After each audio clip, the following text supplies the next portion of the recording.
pada prinsipnya kaum munafik di zaman Nabi dan di zaman sekarang ya sama aja. Secara definisi izharul iman wa ibtanul kufur, ya kan? Menzohirkan, menampakkan, memperlihatkan tanda-tanda keimanan, tapi secara hati berpihak pada kekufuran. Batinnya itu kufur, banyak kufurnya begitu, ya kan? Dan ini nggak ada kecualinya, Artinya sekalipun orang yang mungkin orang banyak menganggap ustadz sekalipun, tapi ketika dia memiliki kekeliruan di dalam cara memahami permasalahan, dia bisa masuk munafik juga, ya. Sekarang begini, mereka yang punya salah paham terhadap kasus yang terjadi sekarang di Gaza ini, ya kan? Mereka ini kan mengatakan bahwa mujahidin Hamas ini kreasinya Yahudi, gitu.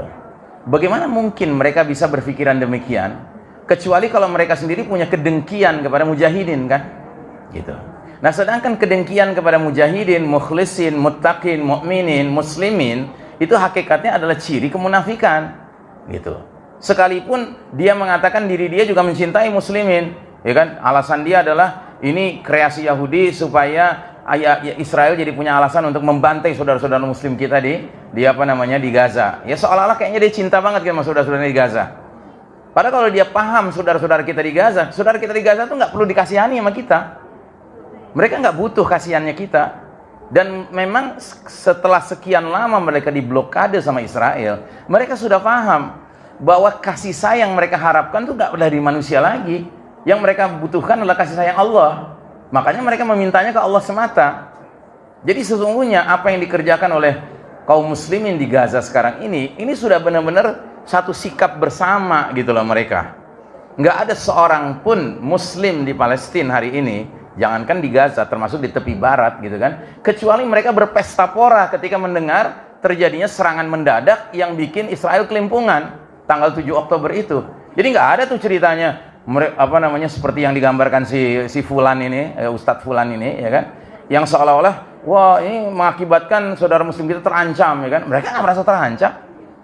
Bahkan diantara mereka itu kayak menanti-nanti mati syahid, ya kan. Ada video beredar di tengah-tengah suasana perang ini, ada seorang ibu-ibu perawat, ya kan, lari-lari keluar dari sebuah rumah sakit di Gaza, berteriak-teriak mengatakan suamiku syahid, karena dia dengar kabar bahwa suaminya termasuk yang kena bom serangan Israel dan mati di dalam gedung itu, dan dia yakin itu syahid, gitu.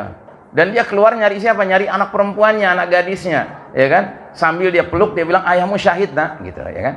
Gak ada penyesalan, gak ada gambaran yang ingin dia gambarkan seolah-olah wah ini nggak peduli dengan ini bikinan Yahudi. Nggak begitu jalan ceritanya, ya kan. Jadi yang namanya orang beriman itu jelas, loyalitas itu jelas, Allah, Rasul, dan orang beriman yang beriman pada Allah dan Rasulnya, ya kan.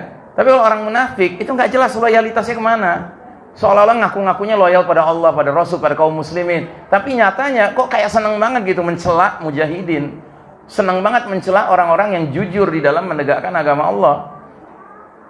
Ya, mereka ini nggak ada ceritanya memberikan apresiasi kepada mujahidin, baik itu di Palestina maupun di Afghanistan, sama aja sikap mereka. Kayak nganggap di mana-mana orang yang sedang berjihad itu orang-orang yang bikin kekacauan, onar, kan gitu. Ya kan? Dan yang punya logika seperti itu siapa kalau bukan kaum munafik?